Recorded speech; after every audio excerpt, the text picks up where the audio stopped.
पिछले वाले लेक्चर में हम लोग क्या देख रहे थे कि नोटेशन क्या होता था, यानी कि फैक्टोरियल नोटेशन क्या था, क्योंकि वो डायरेक्टली कनेक्टेड था हमारा किससे, परम्यूटेशन से था। पहले भी बताया थी कि अगर परम्यूटेशन को अगर अच्छे तरीके से समझना है तो फैक्टोरियल नोटेशन को समझना बहुत जरूरी था। और समझ में आ भी गया होगा नहीं? परम्यूटेशन क्या होता है, एक छोटा सा एग्जांपल से हम लोग समझेंगे। ठीक, मान के चलो कि तीन दोस्त है, ठीक है, तीन दोस्त है और तीनों जाता है एक रेस्टोरेंट में। कहा जाता है? रेस्टोरेंट में जाता है। लेकिन किस्मत देखो कि वहां पे जो टेबल लगा हुआ है ना, वो टेबल में ना मात्र 2 ही चेयर लगा हुआ है। कितना चेयर लगा हुआ है? 2 ही चेयर लगा हुआ है। अब यहां पे सवाल आता है कि तुम लोग तो 3 हो, चेयर कितना है? तो भैया कितने तरह से आप चेयर पे बैठ सकते हो, तीनों का तीनों, यानी कि टोटल नंबर ऑफ अरेंजमेंट का बात किया है। कितने प्रकार से आप बैठ पाओगे सो बताओ, कितने तरीके से बैठोगे? 2 तरीके से नहीं। मान के चलो कि ये रामू है, ये सामू है और ये मोहन है। रामू, अगर मान के चलो कि फर्स्ट में, एक सेकेंड, फर्स्ट में अगर मान लो कि रामू को बैठा दिए और यहां पे श्याम को बैठा दिया, नहीं सामू को बैठा दिए, पहला तरीका हो गया। अब यहां पे श्याम को ना बैठा करके मोहन को बैठा दिए, ये दूसरा तरीका हो गया।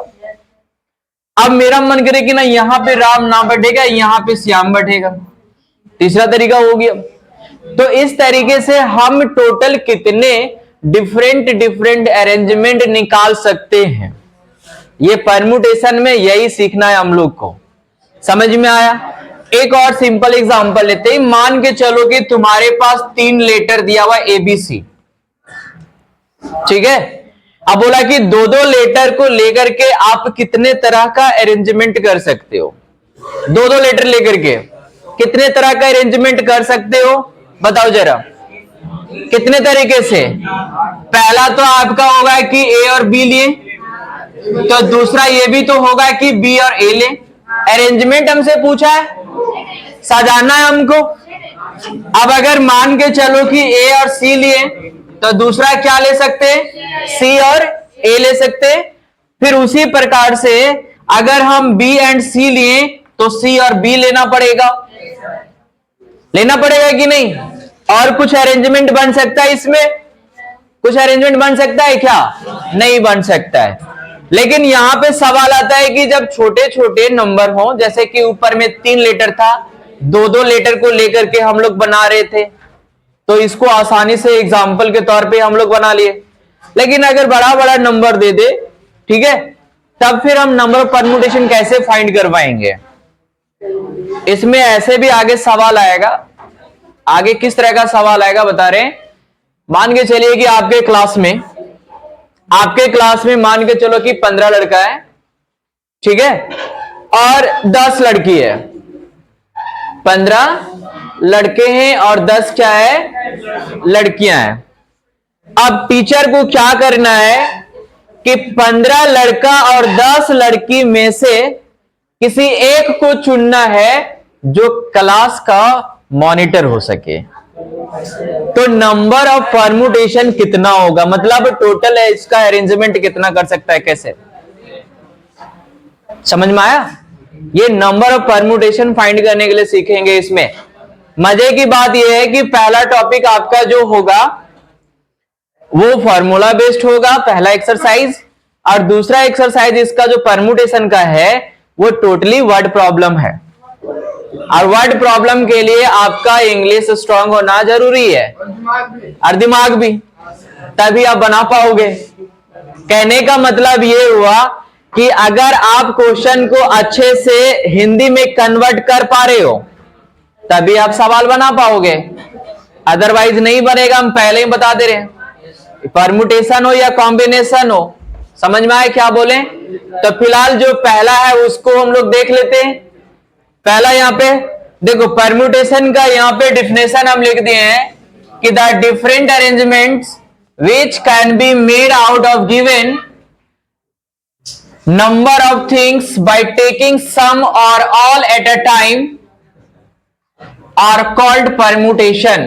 कहता है कि जब हम लोग कोई भी नंबर्स को लेते हैं, चाहे वो सम हो या फिर टोटल को लेकर के, जैसे यहां पे 3 लड़का का एग्जांपल लिए थे और हम 2-2 लड़का का अरेंजमेंट कर रहे थे, ऐसा भी होगा कि 3 लड़का रहेगा और 3 कुर्सी रहेगा, तो सबको एक साथ लेकर के कर सकते हैं। तो वही चीज यहां पे कहता है कि डिफरेंट अरेंजमेंट जो हम लोग करते हैं, क्या पता है, made out of given number of thing by taking sum, मतलब कुछ को लेकर के या फिर सभी को एक साथ लेकर के जब हम लोग डिफरेंट डिफरेंट अरेंजमेंट करेंगे ना, तो वही हमारा परम्यूटेशन कहलाता है। एक और एग्जांपल मान के चलो, टोटल 6 लड़का है और टोटल 6 लड़का को हम लोग को एक लाइन में खड़ा करना है, तो बताइए कि डिफरेंट डिफरेंट अरेंजमेंट हम कितने प्रकार से कर सकते हैं। एक लाइन में टोटल कितना लड़का को खड़ा करना है, 6 लड़का को खड़ा करना है। बताइए तो इसका अरेंजमेंट हम कितने प्रकार से कर सकते हैं। बस पहला वाला के पास 6 तरीका है खड़ा होने का, ये खड़ा हो जाएगा तो बचेगा दूसरा लड़का।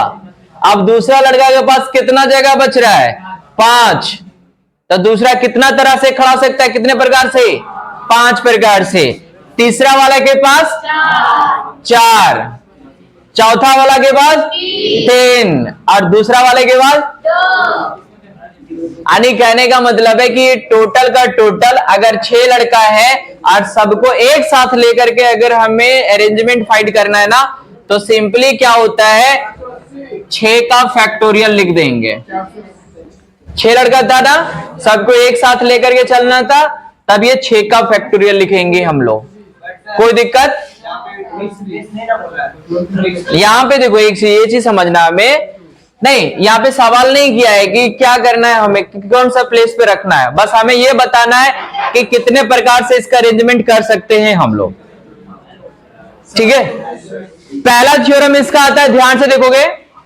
पहला थ्योरम जो कहता है कि जब नंबर ऑफ परम्यूटेशन फाइंड करना है, हमें किसका फाइंड करना है, हमारे पास n डिफरेंट ऑब्जेक्ट्स है या फिर n डिफरेंट नंबर्स हैं, उसका क्या करना, हमें परम्यूटेशन फाइंड करना है। और ये भी दे दिया है कि taken r at a time. r का मतलब यहां पे जैसे कि 2 लेकर के कर रहे हो या 3 लेकर कर रहे हो या 4 लेकर कर रहे हो या 5 लेकर के कर रहे हो, लेकिन यहां पे ध्यान हमें क्या रखना है कि जो r का वैल्यू होगा ना, 0 से बड़ा होना चाहिए। 0 से क्या होना चाहिए, बड़ा होना चाहिए, और n से छोटा भी हो सकता है या बराबर भी हो सकता है। जैसे 5 लड़का है, ठीक है, हमें क्या करना है, 3-3 लड़का का पेयर बनाना है। सुन लो ध्यान से एग्जांपल, 5 लड़का है, हमें क्या करना है, 3-3 लड़का का पेयर बनाना है हमें। ठीक है, तो n का वैल्यू 5 हो जाएगा, r का वैल्यू 3 हो जाएगा। समझ में आया? ऐसा भी होगा कि 5 लड़का है और पांचों को एक साथ लेकर के उसका ग्रुप बनाना है, तो r भी 5 हो जाएगा और n भी कितना हो जाएगा, 5। लेकिन क्या ऐसा संभव है कि 5 लड़का है और 6 लड़का का ग्रुप बनाना है? नहीं हो सकता है। इसीलिए तो यहां पे कंडीशन लिखा है कि r का जो वैल्यू होगा हमारा वो n से छोटा या फिर उससे बराबर होगा, बड़ा हमारा नहीं जा सकता है। जब इस तरह का सवाल आता है तो हमारे पास एक बेसिक फार्मूला होता है, क्या देख लो, NPR बराबर n का फैक्टोरियल बटे में n माइनस r का फैक्टोरियल। बेसिक फार्मूला इसका परम्यूटेशन का। बात समझ में आया कि नहीं समझ में आया? कोई दिक्कत है? n क्या होगा, r क्या होगा, समझ में आ गया? ये वाला फॉर्मूला पे जैसे मान के चलो कि यहां पे 3 लड़का था और 2 चेयर था ना, n के जगह पे 3 है, r के जगह पे 2 है। जब इसे परम्यूटेशन में निकालेंगे तो 3p2 लिखना होगा, n का फैक्टोरियल मतलब ऊपर होगा, नीचे में क्या होगा, 3 माइनस 2 का फैक्टोरियल। तो 3 का फैक्टोरियल और 3 में से 2 जाएगा तो 1 का फैक्टोरियल, जो कि 1 ही देगा। तो ये हो जाएगा 3 गुने 2 गुने बराबर कितना हो गया, 6 तरीका। समझ में आया? इसमें भी हम लोग ले सकते ABC। देखो n का वैल्यू कितना था हमारा, 3 था, और हमें 2-2 लेटर को लेकर के बनाना था। r का वैल्यू कितना हो जाएगा, 3p2 का वैल्यू देखो कितना निकाले, यहां पे भी 6 है। बात समझ में आया या कोई दिक्कत है बोलो? यहां तक क्लियर हो गया? हमें बस केवल ये वाला बेसिक फॉर्मूला याद रखना, हमेशा याद रखोगे, ठीक है, हमेशा याद रखना। एन पी आर बराबर क्या होगा, एन फैक्टोरियल बटे एन माइनस आर फैक्टोरियल। बात समझ में आया? ठीक, इस पे जैसे कुछ एग्जांपल्स लेते हैं, सवाल बनाते हैं, देखो ध्यान से। जैसे यहां पे एक सवाल किया है कि भैया फाइंड कीजिए 12p4 का वैल्यू। देख लो यहां पे n के जगह पे कितना है, r के जगह पे 4, फॉर्मूला पे डालेंगे, क्या होता है, एन पी आर बराबर n फैक्टोरियल बटे n माइनस r का फैक्टोरियल। यहां पे क्या लिखोगे, 12 फैक्टोरियल बटे 12 माइनस 4 का फैक्टोरियल। नीचे कितना आएगा, 12 में 4 जाएगा, 12 को भैया सॉल्व करोगे यानी कि फैक्टर करोगे, कहां तक चलना है, 8 तक जाओगे। क्यों? क्योंकि 8 हमारा नीचे इंतजार कर रहा है कटने के लिए। समझ में आ गया? बाकी जो बच गया इसको आप मल्टीप्लाई कर देंगे। बात समझ में आई कि नहीं आया? ये तरीका हो जाएगा परम्यूटेशन फाइंड करने का। ठीक, एक और सवाल है, जैसे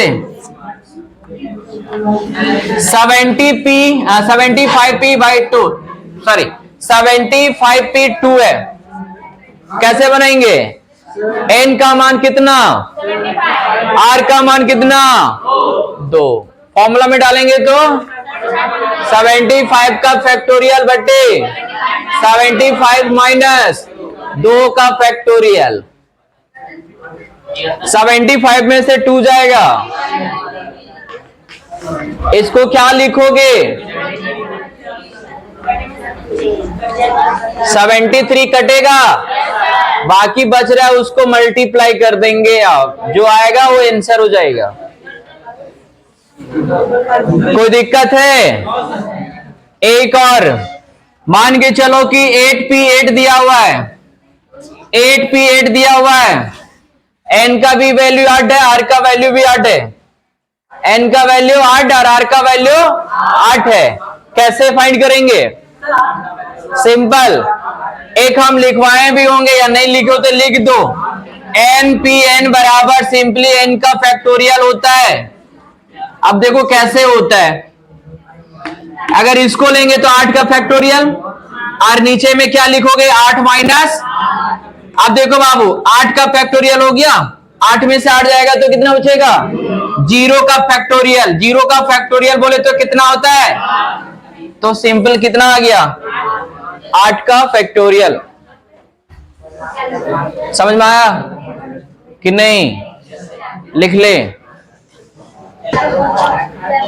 देखोगे यहां पे सवाल एक किया हुआ है कि find the value of n, find the value of n such that,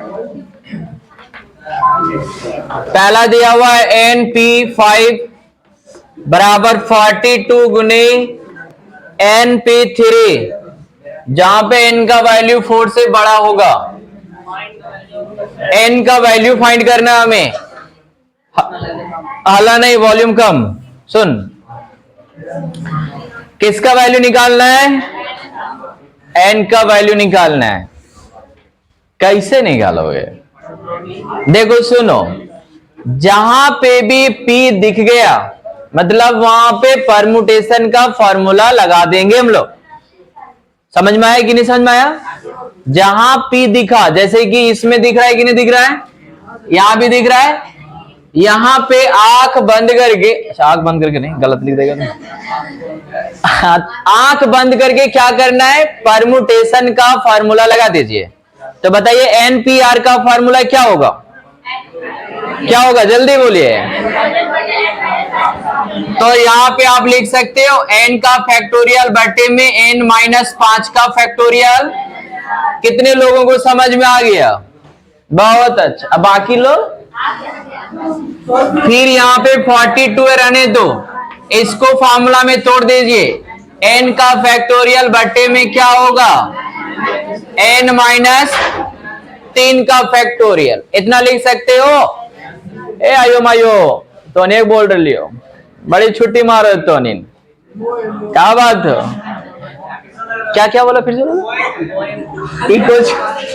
कौन सी वो मोए मोए? एक तरह प्यार का भाषा है। ओयो मोयो, अच्छा मोए मोए। ओ अच्छा अच्छा, तो ये जो मोए मोए वो कौन लैंग्वेज है?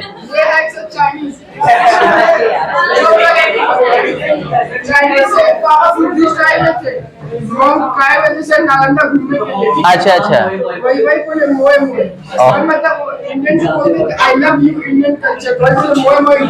ओ वाह, बहुत अच्छा सीख मिल गया रे। आगे ध्यान दे, यहां से n का फैक्टोरियल कटेगा हमारा, कट जाएगा। n-3 को इधर ले आओ, अब बट्टे में क्या है यहाँ पे बराबर 42 बचेगा। अब हमें ये बताओ कि n-3 बड़ा है कि n-5 है? n-3 है। ऊपर वाले को एक्सपेंड करेंगे, n-3 n-4, यहीं स्टॉप करते हैं। क्यों? क्योंकि नीचे इंतजार कर रहा है कटने के लिए। इधर ही क्या होगा हमारा, खत्म हो गया। अगर थोड़ा ध्यान न कर दे हम लोग, हल नहीं कर, थोड़ा सा ध्यान दे, n-3 n-4 बराबर कितना है? इधर दो टर्म है, 42 को दो ऐसे नंबर में तोड़ना है जो कंटिन्यू होना चाहिए। तो 7 into 6 लिख सकते हो, पहले बड़ा क्योंकि n-3 पहले है। अब यहां से कंपेयर कर दो, पहले यहां बड़ा है तो बड़ा वाले को लिखेंगे। तो n-3 बराबर 7, -3 उधर जाएगा बाबू, कितना होगा? 10 हो जाएगा। ये आंसर हो जाएगा। आगे समझ में? चलिए देख लो भाई क्या दिया हुआ है।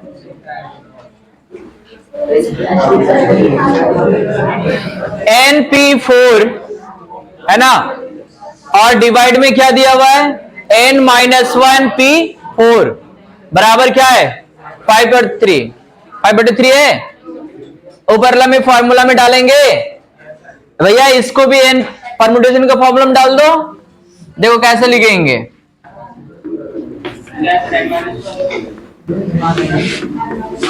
ऊपर वाले को फॉर्मूला में तोड़ दिए, नीचे वाले को भी तोड़ो। देखो ये n के जगह पे लिखा है, तो n-1 का फैक्टोरियल बटे n-1 और -4 करोगे, होगा कि नहीं? बराबर कितना है? 5/3 है। ठीक, अब जरा गौर से देखो, ये तो n का फैक्टोरियल, यहाँ पे n-1 का फैक्टोरियल बड़ा n है कि ये वाला है? तो ऊपर वाले को तोड़ेंगे, n-1 का फैक्टोरियल। ठीक है, नीचे हमारा देखो n-4 और यहाँ पे क्या नीचे n-5 होगा ना, तो बड़ा ऊपर वाला है। n-4 गुने n-5 का फैक्टोरियल होल डिवाइड। ए भाई सुन, यहां पे क्या नीचे n-1 का फैक्टोरियल बटे में नीचे क्या हो जाएगा? n-5 का फैक्टोरियल बराबर कितने हैं? ये और ये क्या हुआ हमारा? कैंसिल होगा। ये और ये क्या हो जाएगा हमारा? कैंसिल होगा कि नहीं होगा? अब क्या बच रहा है यहां पे देखो, n है, n-4 है, बराबर 5/3 है। क्रॉस मल्टीप्लाई करो, 5n- का 20 होगा कि नहीं होगा? 5 इधर लाओगे तो माइनस का 2n बचेगा, बराबर में -20, 2 से 10 बार में कट जाएगा, माइनस माइनस प्लस हो जाएगा। n का वैल्यू कितना हो जाएगा? 10 आ जाएगा। अर्ज किया है, वाह वाह वाह वाह। चलना साथ है तो आज चलो, अरे चलना है साथ तो आज चलो, कल तो सारा जमाना अपने साथ चलेगा, कल तो सारा जमाना अपने साथ चलेगा। सब देख लीजिए। चलिए अच्छी बात है। एक सवाल यहाँ पे देता है, हाँ, ऐसा ही सवाल आपका 11 बोर्ड में देगा। कहता है कि इफ 5 इंटू 4PR बराबर में 6 इंटू 5PR माइनस 1 है, तो find the value of R, यानी कि हमें R का वैल्यू निकालना है। सबसे पहले आप क्या करोगे कि यहां पे परम्यूटेशन का फॉर्मूला लगाओगे, ऐसा लिख सकते हो, फॉर्मूला पे आएगा। फिर यहां पे आना है 5 का फैक्टोरियल बट्टे में 5 माइनस, इसको माइनस करोगे, माइनस आर और प्लस 1 हो जाएगा कि नहीं, समझ में आ गया होगा। अब सुनो, 5 गुने 4 का फैक्टोरियल को क्या 5 का फैक्टोरियल लिख सकते थे? इसको 6 इंटू 5 का फैक्टोरियल, और नीचे में क्या हो जाएगा 5 और 1 6 माइनस आर का फैक्टोरियल, ये 5 का फैक्टोरियल कैंसिल होगा, ये हमारा क्रॉस मल्टीप्लाई होगा तो बाएं साइड आएगा। 6 माइनस आर का फैक्टोरियल बट्टे में 4 माइनस आर का फैक्टोरियल बराबर कितना है बाबू? 6 है। अच्छा, बड़ा ऊपर वाला या नीचे वाला है? नीचे। अच्छे से देख लो, अच्छे से, बड़ा ऊपर का है या नीचे का है? इसमें घटाओगे तो 5 माइनस आर आएगा, एक और घटाएगा तो 4 माइनस आर आएगा, लेकिन इसमें घटाएगा 3 माइनस आर आ जाएगा, तो ऊपर वाले को तोड़ना पड़ेगा हमें। 6 माइनस आर एक घटेगा तो 5 माइनस आर एक और घटेगा तो यहीं रोक देना है, नीचे का टर्म ये क्या हुआ, कट गया। अब देख बाबू, 6 को 2 कंटिन्यू नंबर में लिखो, प्रोडक्ट में 3 इंटू 2, कंपेयर कर दो। 6 माइनस आर बराबर 3, तो 6 माइनस 3 बराबर आर, तो आर का वैल्यू कितना मिला? 3 मिल जाएगा, ठीक है।